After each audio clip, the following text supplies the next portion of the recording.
শহীদরা কোনো দলের প্রপার্টি নয়। এই শহীদরা জাতির গর্বিত সম্পদ।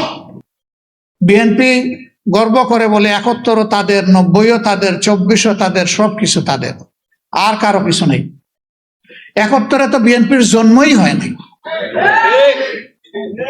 ৭১ তাদের হয় কিভাবে? এখন যদি বলে যে ৭১ শহীদ প্রেসিডেন্ট জিয়াউর রহমান স্বাধীনতার ঘোষণা দিয়েছেন এবং যুদ্ধ করেছেন, সেই কারণে হ্যাঁ, ঘোষণা উনি দিয়েছেন, প্রথমবার নিজের পক্ষ থেকে, দ্বিতীয়বার আরেকজনের পক্ষ থেকে।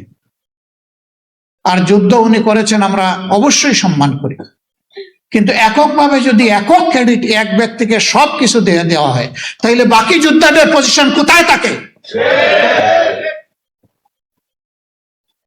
এইটাও যুদ্ধকে কুক্ষিগত করার, আগের আমলে যারা ছিল ফেসিবাদী আমলে, তারাও এইভাবে করেছে।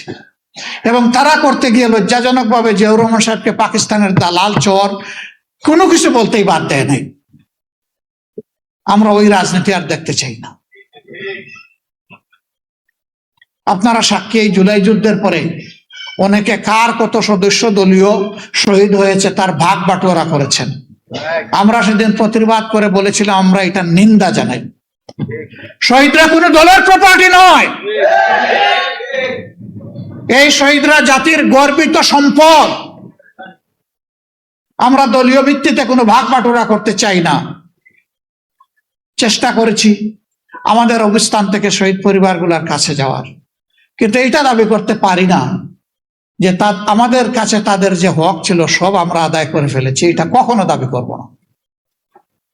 তবে এটা নির্দ্বিধায় বলবো, আগে বলেছি, এখনো বলছি, ছিলাম আপনাদের সাথে পরিবারের সদস্য হিসাবে, এখনো আছে এবং থাকবো ইনশাআল্লাহ। প্রিয় জুলাই যোদ্ধাবৃন্দ, আহত, এর পরের শব্দটা বলতে আমার কলিজায় লাগে, পঙ্গু শব্দটা বলতে। আমি ৭ তারিখ ঢাকা মেডিকেল কলেজে গিয়েছিলাম আহত ভাই বোনদের দেখতে। একজনের এক হাত শেষ, এক পা শেষ। আমি তাকে বললাম, তোমার সম্পদ দিয়ে দিছো, জাতির প্রয়োজনে আগামীতে তো আর তুমি কিছু করতে পারবে না। বলে, কেন পারবো না? বললাম, তোমার তো এক হাত এক পা শেষ, পা তোমার ৬০ টুকরা, আর হাত তোমার কেটে ফেলেছে। আমাকে বলল, বাকি শরীরটা আমার এখনো আছে, তাইও দেবো ইনশাআল্লাহ।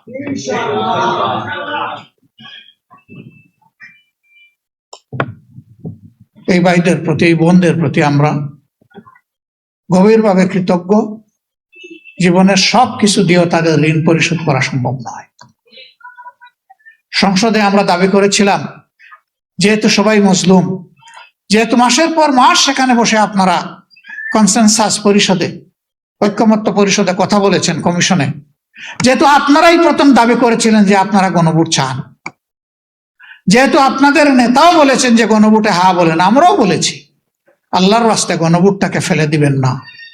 ৭০ ভাগ মানুষের রায়কে যদি ফেলে দেন, এই দেশবাসীকে অপমান করার সামিল হবে।